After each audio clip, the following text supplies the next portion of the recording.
Okay, so I just wanted to make another video while I'm here in Virginia with the Confederate schools controversy, just because I wanted to look at the bigger picture for a minute. While this issue of the Confederate schools is definitely about white supremacy here, that's unmistakable, there is a bigger picture of what's going on, at least in how I view it. This isn't about ultimately, it's not about racism, because there's no such thing as race. There's no such thing as races of people.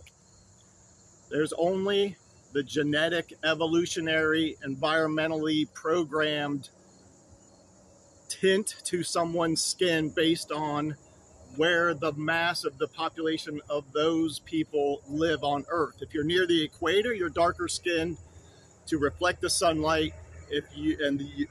Those people are shorter in general, okay, don't jump all over me. In general, people are a little bit shorter and have darker skin, so they absorb less sunlight because they get so much of it. When in the northern regions, like say Scandinavian, it's tall people and they're very pale so that they can absorb more sunlight for vitamin D and whatnot. This is science. Where did race come from? Race came from the humanity's propensity to come up with tribal hatreds. That's what it is. And how do we know that? Because in England, where for so long of a time, besides their bout with slavery that they had, is mostly white people. But what did they need to tribally hate each other about? Classism, money. Who has the most money? If you're wealthy, you're in our tribe and you're great, we're superior. If you have no money, you are crap, and we will crap all over you because we are superior and you're not. It's about tribalism. It's about fear. It's about not wanting to share power and mistrust of everyone. This is a big one. This is America's battle right now, is how to share power without mistrusting somebody. There are white people who white supremacy is coming to the fore.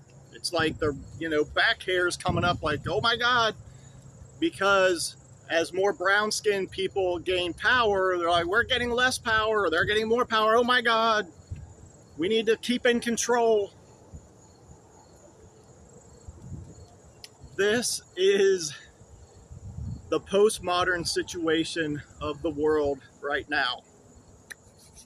Everything is a power struggle. It has to be, because what else is there? It's the law of the jungle.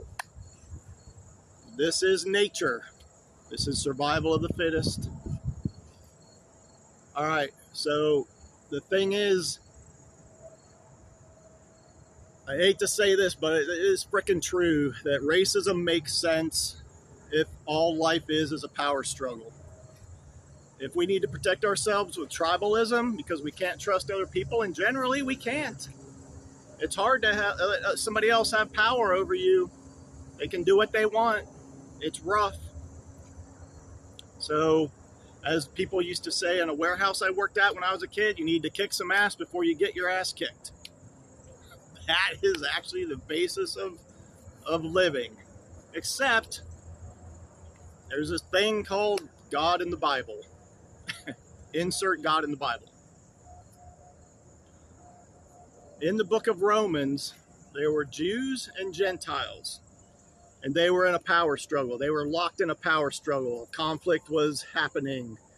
They had arguments for why they didn't like these guys didn't like them. They didn't like them. Paul came along and wrote this letter to the church there, the people, the gathering, the community. And he, in this letter, geniusly weaves an argument where he says to both sides, you have a good point. Like, there is some truth to what you're saying, but there's also some falsehood. And then on the other side, there's some truth to what you're saying, but there's also some falsehood. So what are we going to do? Paul says in Romans 12, the climax of the book, sacrifice your pride, your need to be right, sacrifice your will to power for love of the other person. In this case, the other group, Jews to Gentiles and Gentiles to Jews. Love each other, sacrifice the need for the power struggle. What's the basis for that? There isn't one in, let's say, postmodernism, survival of the fittest nature, where there's no supernatural God type of figure. There isn't one. But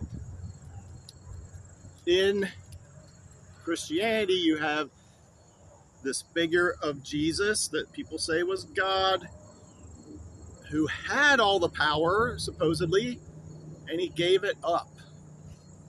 He sacrificed himself, literally.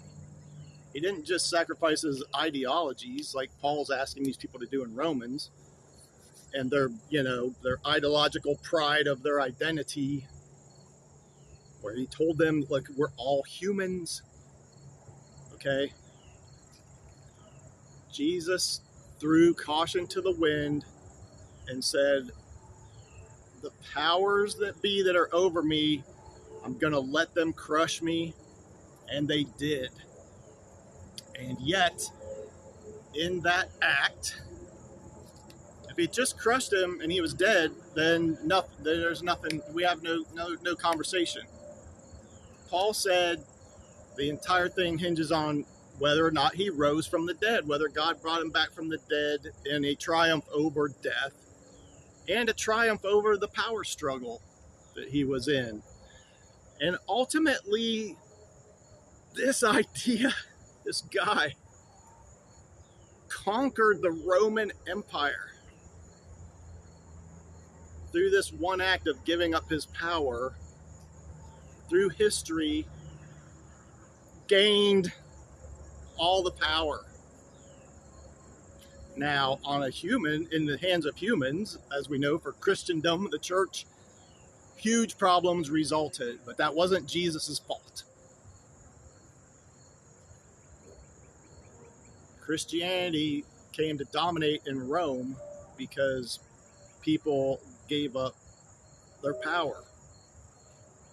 In the power struggle, they said, we're going to love you first before we mistrust you and hate you and kill you. We will give all that up and love you.